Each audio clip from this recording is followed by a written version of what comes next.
You're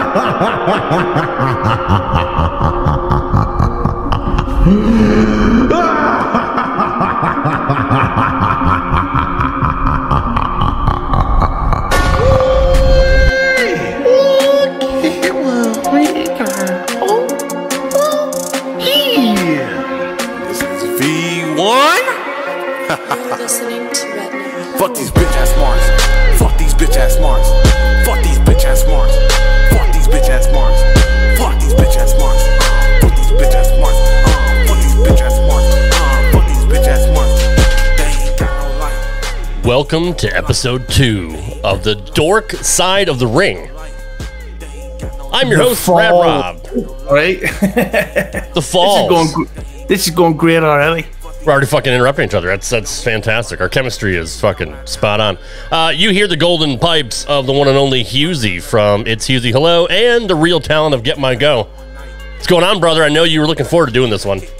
I've been looking to do this one for about 5 days, and we're sticking to our strict regime of every 3.5 week episodes. Yeah, but this is the thing about this show that I like is that it is like this is going great. What I meant to say was because it's hard to mix up schedules, we both work, we're both got a lot of podcasts and work to do, we've social lives, families. I'm addicted to porn and cocaine. I go out a lot. To match up, it's impossible, but what I can give to the millions and millions of downloads listeners we have at least 2 other episodes, hopefully. Yeah. The episode today is about the quite upsetting fall of one of my all-time favorites, Chris Jericho, and we hilariously come up with the title name, The Falls of Jericho. That was all you, by the way. That was all you. Yeah, I mean, you have no idea how long that took me to come up with that title. I went away into the mountains of the Himalayas to really work on it and think about it, and I thought, Falls. That's it, just like that. Yeah, because the thing is, right. We've got to start off being pretty open and says the fact that in his position, if you're getting offered allegedly $8 million a year, you're going to take it. He doesn't need the money, but if someone's saying to you this, and you could make, what's 3 18s? I don't know. 24? No. Yeah, whatever he's, yeah. No, I don't do math, so they can figure it out. No, yeah, 8 and 8 is 16. And then another 8 is 24. But $24 million.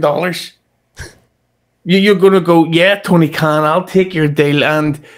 But the thing is, so while he's doing that and he's making his money, it's great. But Chris Jericho's in his 50s. We've seen him during the golden era as one of the greatest wrestlers ever.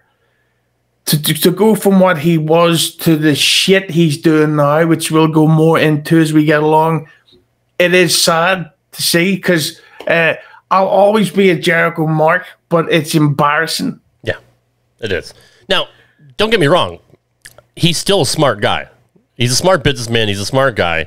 He's still touring with Fozzy. I mean, he's got that going on too. His appearance on Austin's show on the network was fantastic. I learned a lot from listening to him. He's a very, very smart man when it comes to business and the business. But to watch him wrestle at 54, whatever years old he is, it's hard.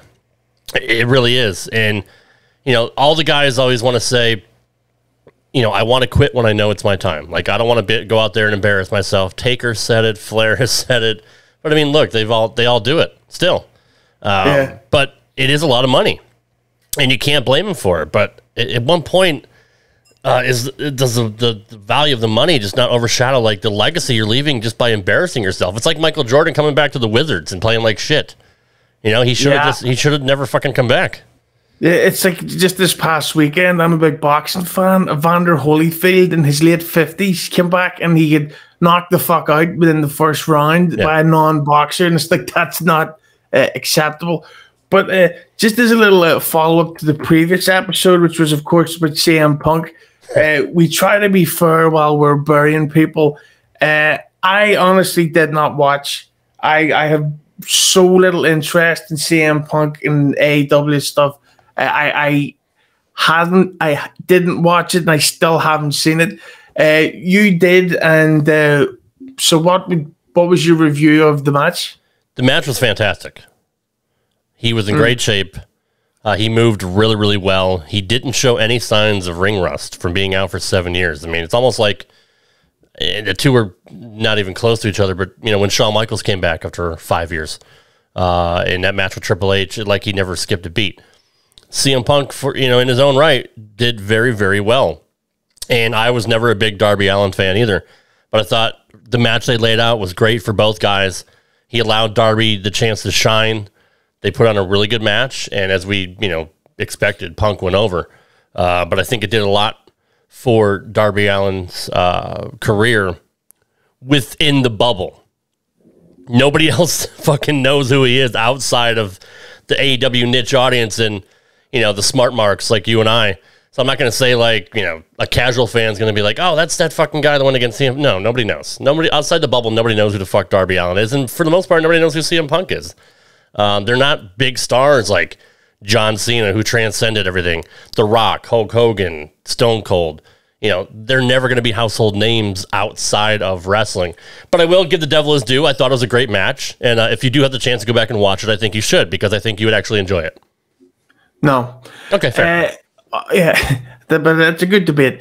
But one of the things that has made me sort of roll my eyes is that, of course, I do the editing for Keeping It 100. Oh, really? I didn't know that. You only mentioned it 500 times a day. That's fine. The Allen versus Darby, the Punk versus Darby Allin feud is now finished, and it's already moved on to CM Punk versus Taz. Oh, really? CM Punk? See, I didn't know that. I thought it was CM Punk versus the ratings, because they haven't fucking gone up at all. So, yeah, we were proven right, and it's again, CM Punk has his fans, but there's not that many of them, and I thought it would be first for you to give praise to Punk, while at the same time, when you're right, you're right. I mean, hashtag needle mover, right? I mean, it's he's not moving the needle, and he's not going to. Look, the same people that know who CM Punk is are watching him. It's you might have maybe 100 or 200,000 that might have come over to watch him, but other than that, dude, it's not going to be like the old days when, dude, even Raw was getting like 3 or 4 million, maybe 5-6 years ago, and now they're down to about 1.7, 1.8. Those people are gone, and they're not coming back, and they're not coming over for CM Punk either. The fans just aren't there.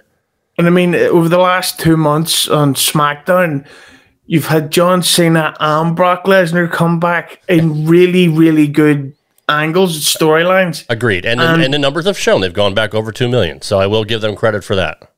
Yeah, but in the grand scheme of things, that's still a very small amount. Like it's if Brock Lesnar can't get you, if John Cena can't get you, while he's got the Suicide Squad and fucking the Vacation Friends and Fast and Furious 9 and the TV show Wipeout, which has just started showing here, and it's fucking hilarious. I don't care what anyone says. It is brilliant. I agree. If he can't move the needle there, man, then I really don't think anyone is. But the one person left who could do it is coming in Survivor Series, and it's spoiler alert, The Rock is coming back. That's going to be a huge deal. But if he doesn't get the ratings up, that's it. No one should ever talk about ratings again, because if The Rock can't do it, nobody can. In my opinion, and this is just my opinion, when The Rock does come back, I do not see them even hitting 3 million. And 3 million might be the cap. I don't see it. 2.5 million, maybe. He needs to be on Raw, to be quite honest, but he's not going to be. He's going to be on SmackDown with Roman. But what really needs to happen is to get Raw's numbers up. Maybe if they can both, I don't know, break the fucking rules and forget the brand extension and all that, and they do Raw and SmackDown, then maybe they'll have a chance to get Raw back up there again.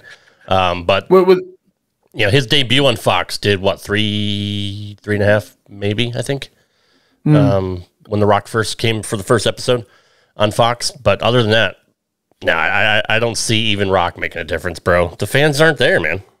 With the rumors I'm hearing is that for Raw, fucking nearly vomited. Oh, excuse me. That's a good one. The rumors I'm hearing is that for WrestleMania, the plans is Lesnar versus Lashley and Big E versus John Cena. So Lesnar and Cena may go there, but at the same time, it's a 3-hour fucking show. When's the last time you've genuinely had 3 free hours? When I'm sleeping, maybe, if that. That's about it. Like I had 2 hours free earlier today. I played Spider-Man game, and it was fucking glorious. I'm so good there, man, at being a spider person there, man. But of course, we mentioned CM Punk, famous Chicagoan, not so famous, but still a very, very Chicagoan. The lovely Mike Durband. The reason why I was a couple of minutes late, little breaking news. I just recorded the first episode of the next season of Get My Go. Oh, nice. And the target is wrestling Otaku. What's his name? Kotaku, I think. Something like that. I think so. Yeah. Of course, we mentioned on the previous Dork side that you and Durban had a little heat. Is there any update you'd like to share on that? No. Well, the one thing I can tell you this is that he hasn't been talking shit in the DMs or anything to anyone. No, he hasn't, and I've unblocked him on Facebook. I messaged him on Facebook and Twitter, and he hasn't answered me. But Durban, if you do listen to this, there's no heat with me. Whatever happened. I don't really give a fuck to talk about it anymore, and I'd still like to continue doing business because that's where the money is. It's all about Durban. I'm glad to see that you guys are back doing it again, and you're moving on from the previous guy. Although I promise not to say anything negative about him, but I'm just kind of glad you guys have fresh material. Well, to be fair, the reason why I was more willing to do that is because they said they were able to do it tonight, but after this weekend, I have seriously no free time. I've got a bunch of shit up, so I'll probably not be on Get My Go again for about another 5 to 6 weeks if they're recording weekly again. But anyway, what we're here to do today, which is something I often stutter saying on my own podcast, and I have to edit the tits out of it. We're here to talk about the falls of Jericho. Of course, I was a huge fan of him in WCW. I loved him in WWE. Then he left WWE, which he often did, went to Japan, who was apparently getting $500,000 a match. Yeah. Which again, if you're getting that kind of offer, you take it. You don't have to be loyal to Vince for that kind of money. But he did 3 matches there? 2 that I remember. It might have been 3. I remember the first one with Omega, and then some fucking Japanese dude, and then maybe another one with Omega. So yeah, I think he did 3. Right, so he maybe made, well, let's just say over $1 million. Yeah, that's for that. That's fucking amazing. He's a very rich man. He's made a lot of money. So AEW starts. They needed a big name, and the first genuine name they got was Chris Jericho. When you heard that he had signed with AEW, what were your initial thoughts? I thought it was a great move for them because he brings a name that most people will know. Again, he's not a household name like Cena or The Rock or any guys like that, but he has earned enough respect in the wrestling business to be the upper echelon, one of the top guys. So very smart of them to get a vet like him to kind of build around with the younger talent underneath. What I didn't agree with, honestly, though, is they fucked Hangman Page right out of the gate, and they've continued fucking him for the last 2 years. We will get to that very soon because one of the things, while this obviously is more like a burial complaint show, I can happily say that out of all the stuff Jericho's done, which we're going to get through lovely bullet point form here, it's all been bad. Yeah. And none of it's worked at all in any way. Let's be fair, right? He's in his 50s and he is an admitted very heavy drinker. He looks terrible. Now, of course, everyone, when you're at that age, you're not expected to look like you did when you were a steroid-taking 20-year-old. Right. It's only natural to lose muscle to gain weight. But Jericho looks like shit, and he still dresses like he did as a 20-year-old. It's stupid looking. Yeah, I agree. Well, he's a rock star, bro. Yeah. But one of the things, I remember with AEW, I think it was like the first or second show, Jericho formed a faction called Inner Circle. It's like, it was early. Yeah. Which, on one hand, interested me because he's never been in a faction throughout his whole career. Right. But on the other hand, it was a total. See, here's one of the things. The reason why like the NWO worked is that you could tell those guys hung out and were like Nash and Hall. We all knew they were friends. DX, the Nation. There's some sort of a natural chemistry with the AEW with Inner Circle. I really doubt that Jericho hangs out with fucking LAX. Right, yeah. And I don't think that Jericho knew who Sammy Guevara was. They're best friends. How can you say that? How dare you? Yeah. And then fucking Jake Hager, I think, was simply signed because he was available and they needed to have a new person come in. Right. Well, I mean, if you look at DX and NWO, yeah, they were, other than Hogan, Hall and Nash are best friends. Triple H and Shawn Michaels and X-Pac were best friends. The Nation were all friends because they were all bodybuilders.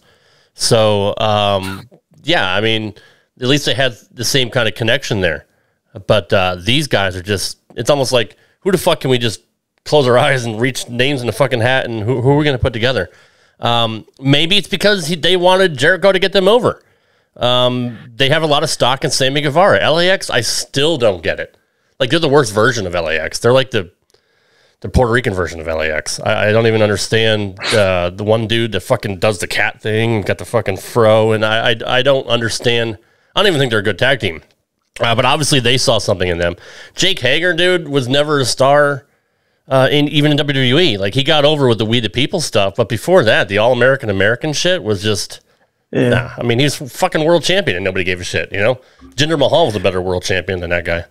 The other thing that I thought was a really bizarre thing for Inner Circle was that the sheer level of comedy that AEW was doing with Inner Circle. This is meant to be your heel faction, and they're doing stuff like, do you remember the Brady Bunch? Yeah, I was gonna say the Jericho Bunch, whatever the fuck they called it. Yeah, right.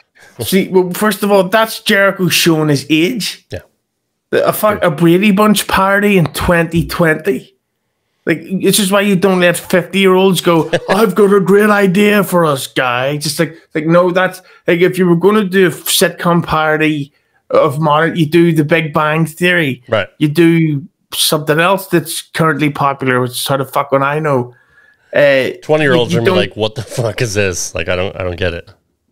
Yeah, like I that sort of stuff's like, so how are you supposed to think, oh, those dastardly heels, if they're doing a sitcom party? Like, I get that it's a show, I get that it's not real, but if you watch, like, I don't mention this much, I'm a big superhero guy. I know what you're thinking. You what? Never knew that. No. But if you fucking go see Avengers Infinity War and the film opens with Thanos doing something funny, you're not going to think, oh God, I kind of like him. You what they did was they had Thanos in the opening scene beat the shit out of the Hulk, right, and he blew up the ship that has all the Asgardians on it. Yeah, that's how you get a heel over. That's Jericho, right. I think, has had a midlife crisis. That's why he's trying to grow his hair back long, like he was a teenager, which is all fake hair, by the way. I think he regrets never becoming an actor. I agree with that. And, when it comes to Jericho, and like you said, doing the comedy stuff, if they are supposed to be a heel faction, I mean, Ben Hameen taught me, always get your heat. Always put heat on the heels. He wasn't getting any heat. He was the quote, cool fucking heel. He wasn't getting over as somebody who's supposed to be a bad guy. So he was cast in the wrong fucking role for that anyway. His promos are still fantastic. I'll give him that. Like, he's still a fantastic promo. he should change his ring style. He shouldn't be trying to do the lion salts and all this. Dude, I fucking watched one last week or the week before. He did a fucking lion salt. All I see is his fucking stomach just got fucking jiggling in the air. He hit the move, but goddamn, at some point he's going to break his fucking neck because he can't even get over. But fuck, dude. You know, like, I don't think you're a baseball fan, but, you know, Greg Maddux and Tom Glavine were two of the greatest pitchers ever from the Braves. As they got older and they couldn't throw the ball harder anymore, they started to fucking learn a different technique where they'd fucking, you know, paint on the corners. And if you don't know what that means, I'm sorry, I don't fucking know about soccer. So, you know, it is what it is. But, you know, they had to change their game. Jericho needs to change his game and, you know, maybe become more of a brawler and stop doing the high flying. It's like the fucking match he had with Juventud, and we're probably going to get that, you know, get, I sound like, you know, you're making me stutter. I'm sure we're going to get to that later. But that was, you want to talk about a clusterfuck of a match.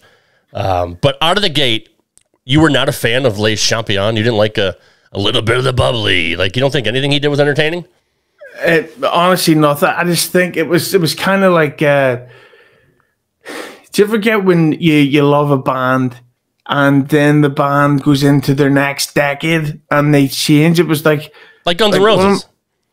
One of my favorite, a band that I like. Okay, gotcha. Like an example is Metallica. Mm-hmm. They were approaching middle age when they made an album called Saint Anger, and they decided, you know what we should do? Let's drop the guitar solos. You know, they've one of the greatest guitars ever. They're like, fuck that, get rid of it. Let's not wear all black. Let's start dressing modern. Let's try and sound like the current band instead of the thing that made them so great before.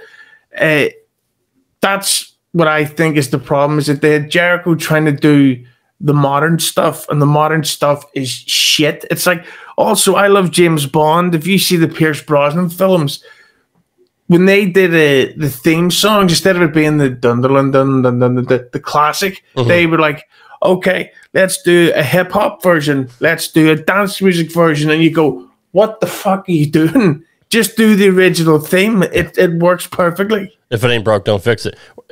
Were you a fan of Pierce Brosnan in that role? Because I wasn't.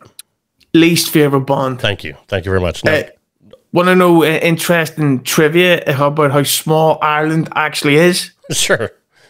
Pierce Brosnan grew up across the street from where my granny used to live down south. Oh, wow. Cool. So there you go. Hold on. Before you move on, getting back to Metallica, because you kind of hit a little sore spot with me. I actually enjoyed the songs. Well, not all of them, but I enjoyed most of Saint Anger. If it was mixed differently, would you have enjoyed it more? If Hitler had red hair when I have signed up to the army, I don't know, but yes. You didn't like Frantic? I mean, Frantic was a really good song. Well, Frantic is good, and I like the song Saint Anger. I like the bit, when I want my anger to be. Yeah. That's about it. Oh, but the drums were fucking horrible, obviously. That's like the first thing everybody notices. I'd rather listen to Christopher Martin record a fucking live stream from Walmart.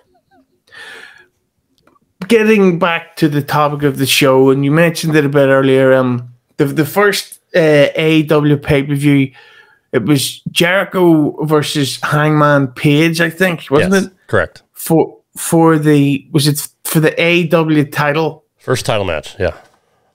This was AEW's chance to make themselves look different and be the alternative that a lot of fans wanted for a long, long time. So what does AEW give you?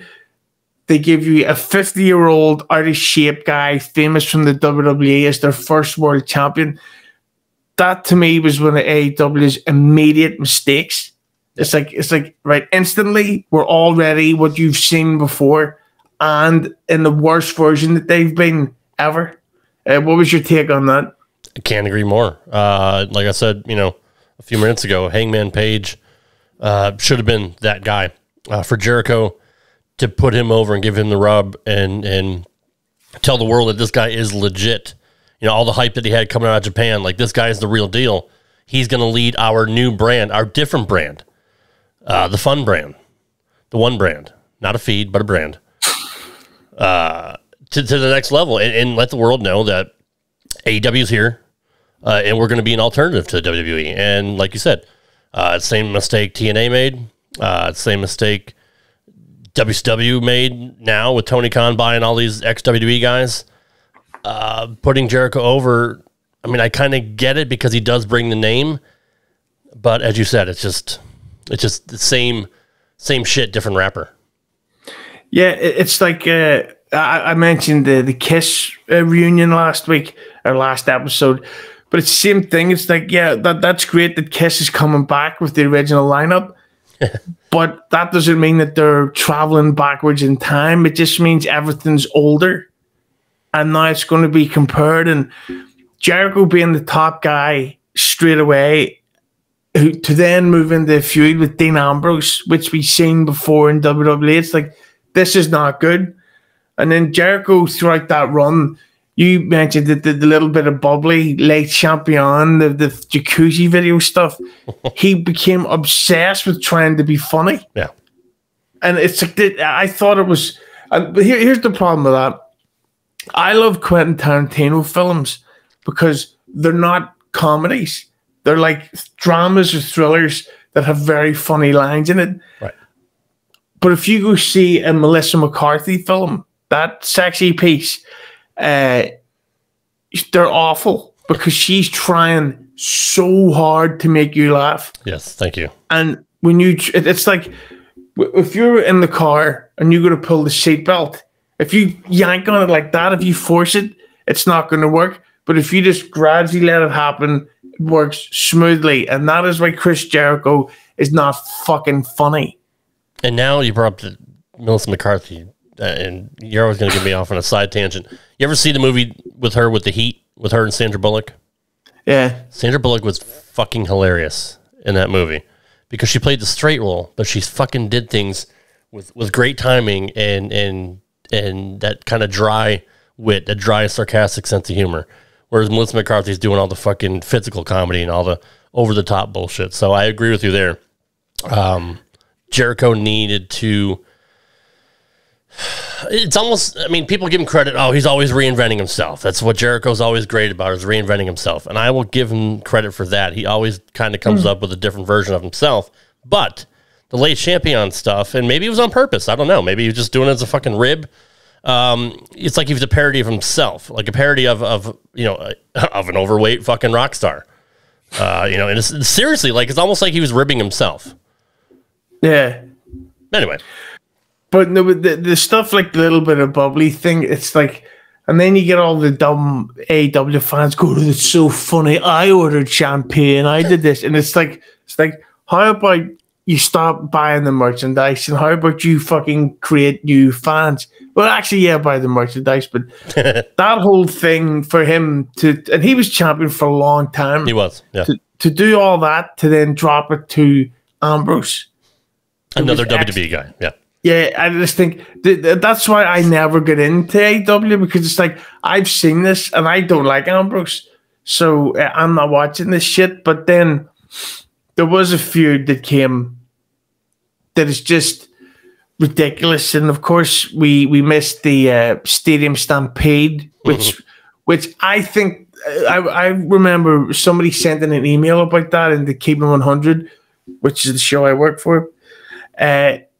Somebody said that that's the match that they think that fucked up AEW, because after that match, their ratings dropped well below 800,000 and stayed that way. Yeah. Because what could have been this great 5-on-5 epic violent brawl instead became like a 30-minute long Saturday Night Live sketch. Mm-hmm.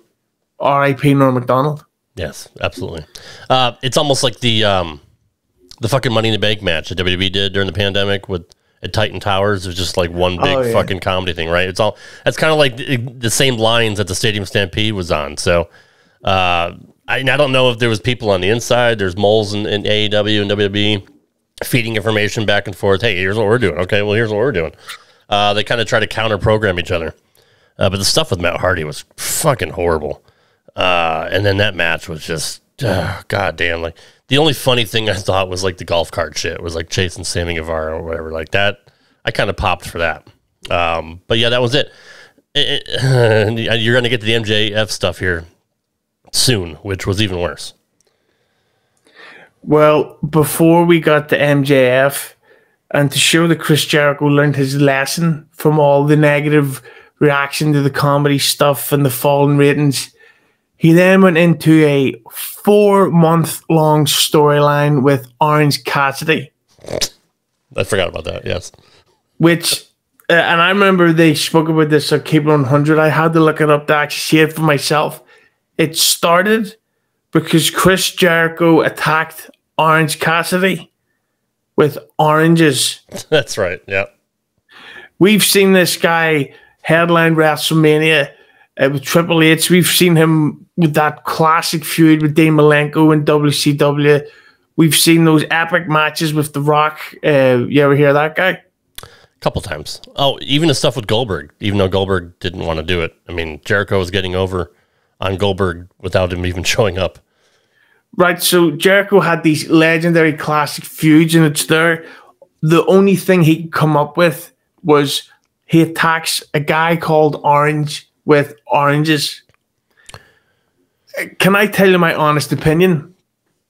I think that by this stage of his AEW contract, Jericho had made a shit ton of money, like confirmed in the bank. I think he then realized this Tony Khan guy will let me do whatever I want. Like Jericho's clearly going to retire within the next 3 years. Like he's physically will not be able to keep going no matter who makes him the deals. I think at that point he thought, I've got this guy under my thumb. I can do whatever the fuck I want. And Tony Khan's not going to give me any shit. So I think this was kind of a rib on AEW, because I'm sure you heard, if you listen to Jim Cornette, he said, or Brian Last said, that there was some sort of Chris Jericho email thing that went around that had him bashing Tony Khan, saying like this guy's a money mark, all this shit. And obviously I haven't seen that email, but I think that Orange Cassidy feud kind of backs up that theory. What was your take on Orange Cassidy?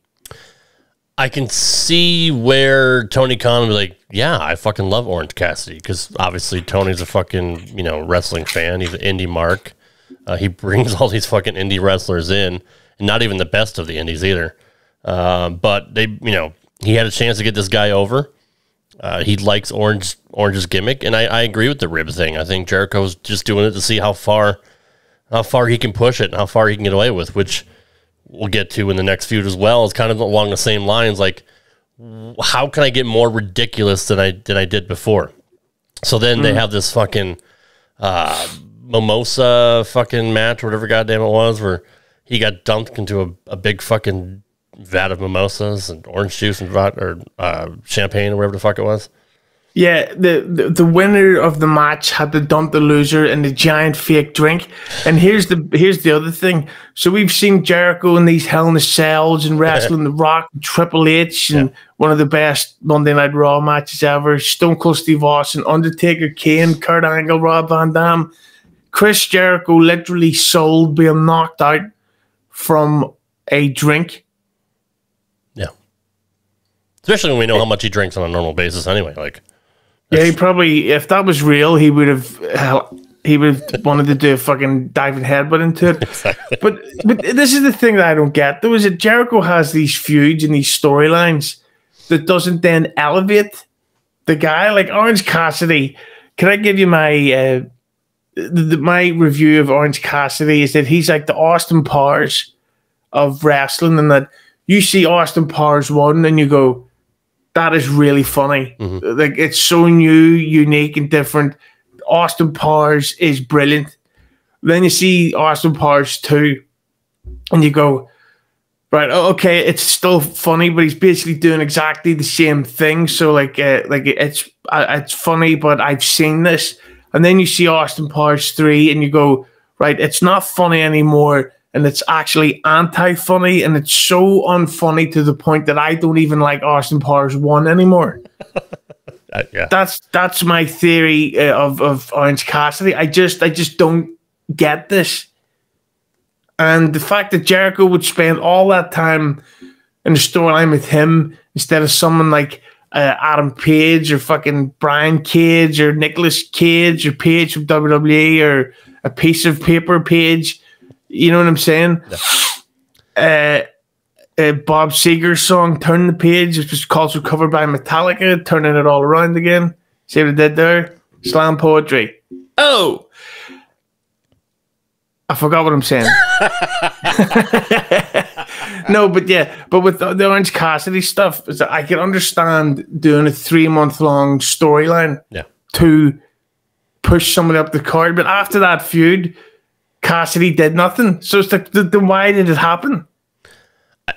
I can't argue that. I mean, didn't they do the same thing with Jungle Boy? Didn't Jungle Boy have a big match with Jericho at one point for the title and he lost? But after that, he just went back to fucking playing with Marco Stunt. But he gets the fuck on a J, so I hope Jungle Boy dies of AIDS. That's fair. That's fair. Showing that, again, nothing was learned from the Orange Cassidy feud. We then came into a storyline that in this day and age was ridiculously long. Apparently it was 13 months long of a story.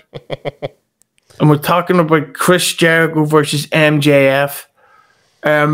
I gotta be honest, before AEW, I'd never heard of MJF. Same. I don't know the indie scene. I don't know the smaller companies. I knew Impact and WWE, that's it. All I'd ever heard for ages and ages was this MJF guy. He's fucking the unbelievable promos. He's kayfabe's the gimmick 24/7. Like he's so good, and all this stuff. Then he gets into this Chris Jericho feud, and they basically do a carbon copy of the Kevin Owens thing from WWE, where it's like they're good friends and all this stuff, and then he turns on him, and then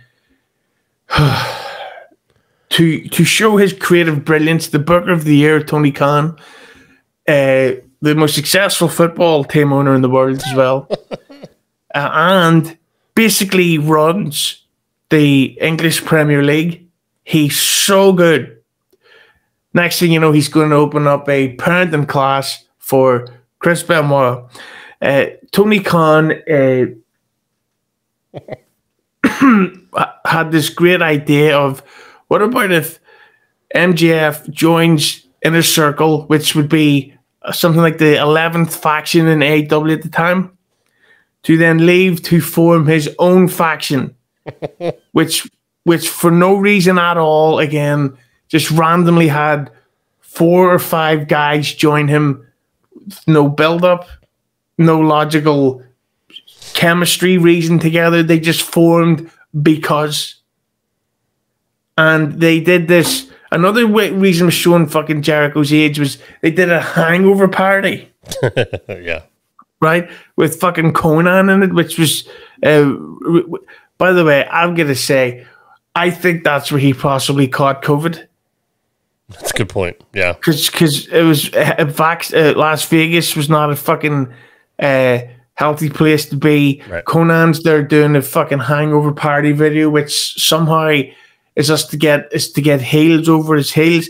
Here's the thing. The Hangover came out in 2010. So they did a parody of it a decade later. This is Jericho's an old man. Yeah, like he's gonna come out and do. What if we come out dressed as the mamas and the papas? That'd be funnier. We'll do an ABBA parody, or what about if we do a build a pyramid match? For fuck's sake! You're glossing over the fucking little dance routine that they did too. Oh, I'm getting to that. Okay, all right. So to set up a match on. For one of their pay-per-views, let's go back to 1999. I remember Vince Russo was fucking on fire. Yep. And he was booking these storylines, even in 1998, of DX versus The Nation, and The Rock versus Stone Cold Steve Austin, and Undertaker versus Kane, where you would actively like, I have to see this. They're beating the shit out of each other every week. All these great angles is building up to this match. Let's cut to AEW. They had Jericho and MJF literally have dinner together and get up and sing and dance together. This was to make you fucking hyped up to see a wrestling match. It was, I think that Conan called it the single worst booked angle in the history of pro wrestling. And you want to talk about kayfabing, MJF always kayfabing and being in character. He fucking killed it with this whole thing. He absolutely killed his image by doing this. Yeah, and so they do this for MJF to join the faction, to break up the faction, and then, of course, knowing AEW, they have this, what do you call it, like a double cage match? What's the name of the War Games match? War Games, yeah. So Jericho takes a bump off the top of the cage, which was a bit silly at his age, but of course lands onto crash pads. Now, here's the thing. I don't think anybody could rightfully bash him for landing on crash pads, because if he hit the ramp for real at that height, he could have broken his back or his ribs. We all know wrestling's fake. We all know films and TV are fake. We get that.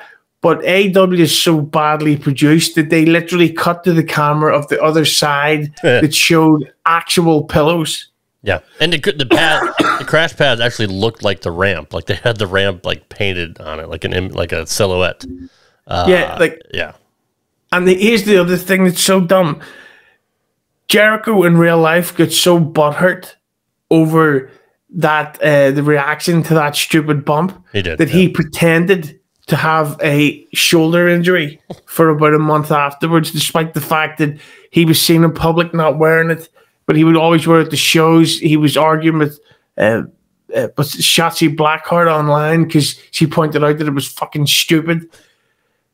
So they did that on free TV, which also drew a bad rating in front of no fans, which is double baffling.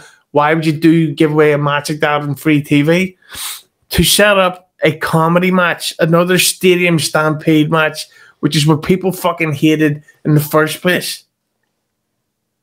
Why do this? They don't know how to book. Tony Khan just lets them kind of do whatever they want. They have so much talent there, Hughezy. They have Jake the Snake. They have Jim Ross. They have Arn Anderson, Dean Malenko, Billy Gunn, blah, blah, blah, blah. We can go on and on about all the people and the knowledge that they have there. But there's still one guy in fucking charge, and that's Tony Khan. It's the same with fucking Vince and WWE. No one's going to tell Tony what to do, or no one's going to tell Tony, hey, bro, that's a fucking bad idea. So little fucking Mark Boy gets to book whatever he wants, and he thought it was fucking great the first time, obviously, so he fucking does it again. Yeah, the biggest mark in AEW isn't Mr. Henry, it's Tony Khan. Yeah, absolutely. He's changed it to Tony Kant. Book a show. Ooh. Oh, Tony Kant. The thing as well about him is that so they did a gimmick match to set up a gimmick match, which wasn't the blow off. Then they kept that feud going even further of Jericho and MJF at the most recent pay-per-view, which was about a week or two ago. And the big finish of this year plus build-up is that Chris Jericho goes over. Yeah.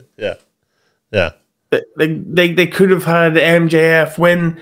This could have been him moving up the card to possibly become a main eventer or whatever. But no, WWE guy goes over the young guy. And I'll give you a little bit of an inside scoop. There is talks of there being backstage problems in AEW.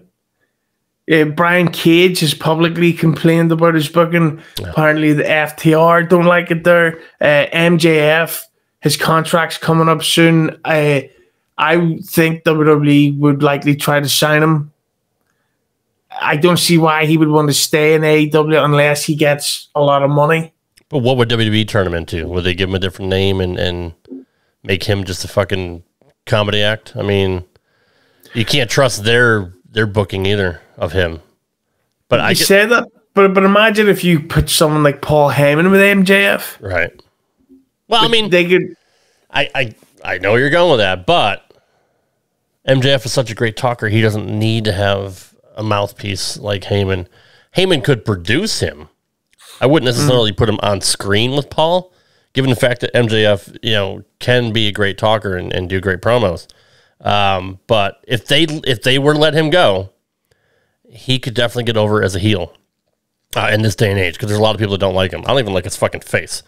He just looks like a fucking douchebag, right? So, Jericho should have put him over, but it was 50-50 booking. Like, they had Jericho go through the 5 labors of Jericho, whatever the fuck that was, and MJF had him do like 5 different fucking things, like wrestle Nick Gage and wrestle he did some fucking like panes of glass match. I didn't fucking watch all of it, but in the end, Jericho lost.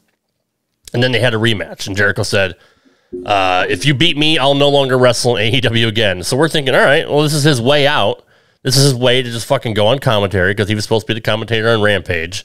And, he'll just fucking finish out his contract like that. But obviously, he did not. And where the fuck does he go from here? Yeah, and how do you put a guy in an angle called labors when he actually looks pregnant? Well done. Thank you. But it's true. It's like, I just thought that whole thing, I remember WWE got bashed because they had, what was it, Lashley versus Drew McIntyre that went on for 3 months, and people were like, it's done. So AEW does a year plus storyline. Especially in this, it's so bad. And the other thing we've got to say is that from what I understand, Jericho's contract is up in February of 2022. If he's getting, as rumored, $8 million a year, that would mean Tony Khan would have to give him a raise. Yeah, I'd say 9-10 million, maybe. Yeah, I think there's conceivably a point that Jericho could demand $10 million a year. But the thing is, at the minute, I don't think Jericho's worth $1 million a year. I can't argue with that. And look, we're bashing Chris, but we both like him, like personally. Like he's a good dude. Like we've had interactions with him. Like he's a nice guy. He's a smart guy. We just think he's obviously past his fucking ring prime. 10 million is Brock Lesnar money. Like, do you really? I mean, come on, dude. Really? Yeah, but the thing is, it's like, because obviously, if Tony Khan's like, I gave you 10 million a year there, man, to come sign here for another 2 or 3 years there, man, there's no way you would turn it down. There's no way, and he shouldn't. Honestly, I mean, I know we're bashing on him now, but like, I would fucking take it if I were him. Definitely, but the problem is, I worry for his health. Like Triple H, who's notoriously clean living, apart from shitloads of steroids. Come on, B12, man, it's B12. Yeah, he had a heart attack last week. Yep. Jericho looks blown up while doing promos. Yeah. And he admits that he's a fucking heavy vodka drinker. Yep. I do worry for his health if he doesn't stop. I worry for your health, and you're a young guy, but I've seen what you eat and what you drink. So, I mean, I fear for you, let alone him. I mean, once quarantine was over, you put on the freshman 50. So yeah, fuck, I've been enjoying the pub, I must say. Although I have to say that the beer shits make me feel like Kane's Pyro. That's exactly right.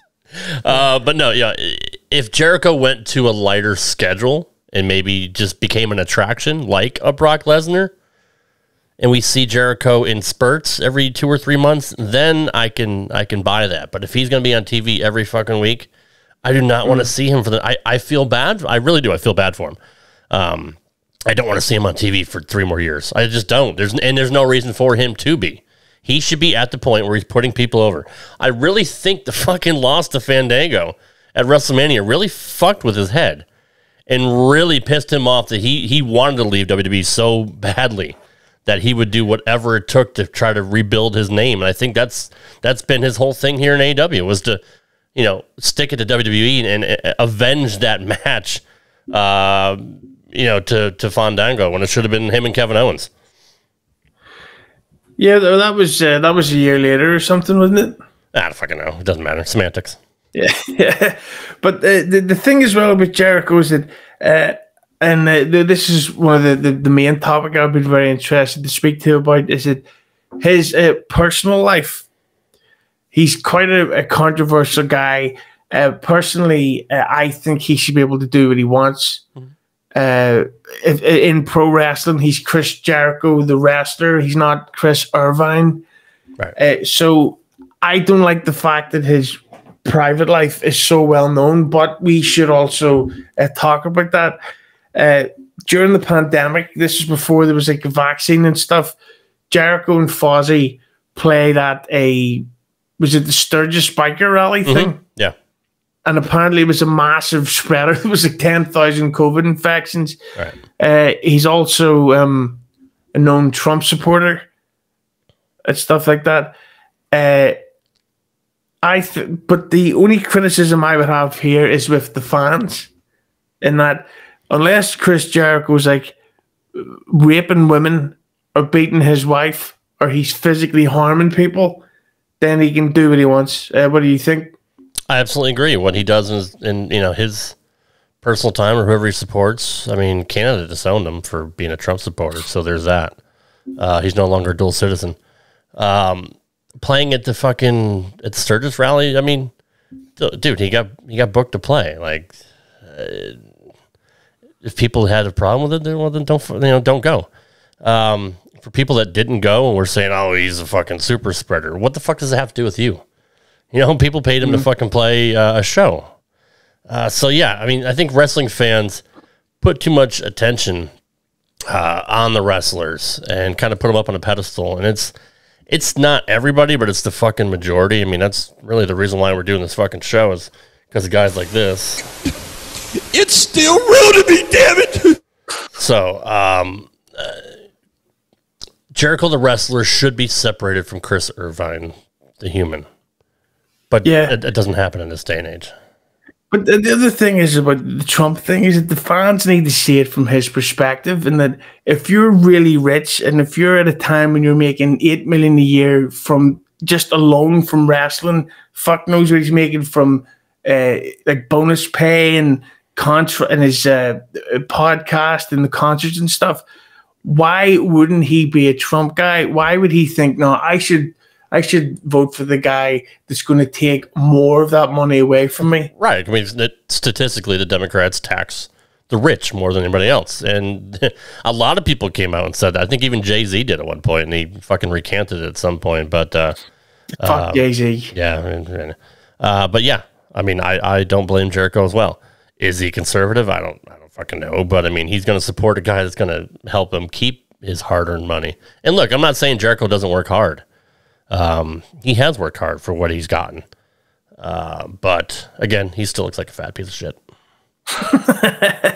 But just as we're wrapping up here, like I'm one to talk, right? Like, yeah, I'm a fat guy. I can fucking make jokes about other fat guys. That's the fucking rules. See, that's why I like to also drop the N-word, because I'm a nerd. Yeah. That's what I'm talking about. Don't know what word you were thinking of.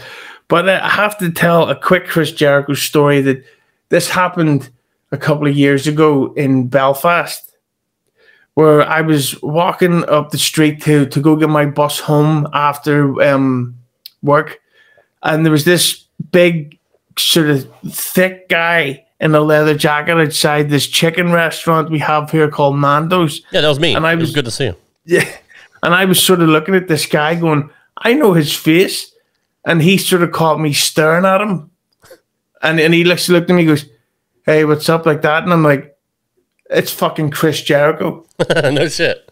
Yeah, he was in the street, and I got a photograph with him. It's like, nice to meet you. We had like a 90-second, 80-second conversation about Aerosmith. Nice. And I thought, it was like, holy fuck, that was Chris Jericho, and he's got that charisma about him. Where, again, I don't want to watch him wrestle, but if he came back to WWE and even just to reenact that classic entrance thing with a countdown, oh yeah, I would mark out for that. Agreed. But the key is a legend, and I've also got to say, this Christmas I got 8 tickets to go see Fozzy. Me and all the boys are going to see Fozzy. He's playing in Belfast. We're going to get Christmas jumpers on. We're going to binge drink all day. Awesome. We're going to get thrown out. I'm going to punch the bouncers if they come near me because I'm a big boy. I can do what I want. Fozzie's not bad. Chris Jericho, I'll always be a mark for. I wish he was in AEW. What do you think? I can't disagree with that. I still like Chris Jericho. I still like watching his promos because he's still a charismatic guy. I do actually like Fozzy. I think the fans have ruined Judas, but that's one of the greatest fucking songs in the history. Jericho definitely deserves his place among one of the best of all time. I do think he will go back to WWE at some point, even if it's just back for maybe a couple matches or maybe a one-off and then go into the Hall of Fame. He will be in the WWE Hall of Fame if they ask him. Like, there's no way he would turn that down. And I don't think, I mean, the fact that Vince let him go on, like I said, Jericho's Stone Cold fucking drinking sessions, whatever the fucking shit was on the network, that was a big deal. No, like really, it's like we've I don't know what the fucking name of it is. I'm old. But we've never seen anything like that before. The fucking forbidden door. Like he just fucking went in Austin's back door and hit him up. Sorry. The fuck was I talking about? Then Jericho going back to WWE. Yeah, I think it's gonna happen. Yeah, I have a feeling that he'll never wrestle again for WWE, but I think he'll go back for, as you say, the Hall of Fame. He'll get like that one last ego boost, and then I could see him maybe bringing his podcast to the network or whatever the fuck. But I've got to say, a lot of his company man stuff, like we said, AEW is going to overtake WWE in the ratings within 6 months. It's like, you think that AEW is going to be able to beat them during WrestleMania season when they've got all these like Lesnar, Lashley, Rock versus fucking Roman Reigns? Like, it's simply not happening. The only way AEW will beat them is if WWE ratings go down. AEW ratings aren't going up. You could have Impact, Ring of Honor, AEW, New Japan. You can have everybody else just team up and have this big super fucking pay-per-view like the AWA tried to do back in the day, and nobody would give a fuck. You're never ever, I don't care who you sign. Even if they sign the fucking Rock, I swear to God, I don't think that would make a difference. AEW is what it is. It's never going to change. It's always going to feel like it's, WWE light, just like TNA did. TNA had all the big stars. They had Hogan, they had Bischoff, they had the New Age Outlaws, they had fucking AJ Styles, Samoa Joe, Bobby Roode, Hall and Nash, showed up at some point, Sting was there, and fucking Kurt Angle. And they still couldn't take over WWE. It's not going to happen with AEW. Now, as far as Jericho goes, if he did go back to WWE, I do think it should be just for Hall of Fame, but just for me as a fan, if he had one last WrestleMania match and they brought Fandango back in and he gets his fucking win back, that's it. That's it for me. That's all I ever needed. Very possibly, but, as long as he doesn't have a heart attack in the ring, I'll be okay with it, because, we are Jericho marks. We are Jericho-holics. I'm also an alcoholic. So is Chris Jericho. Yeah. But I thought that this was a great topic for the show. We have two others in the works, but of course, if anyone has any ideas for stuff, they will be ignored. We will do what we want to do. We don't listen to anybody. Fuck. Yeah. Yeah, fuck everybody. So before we go, Rob, we get the plugs out of the way, and not the hair plugs in Chris Jericho's head.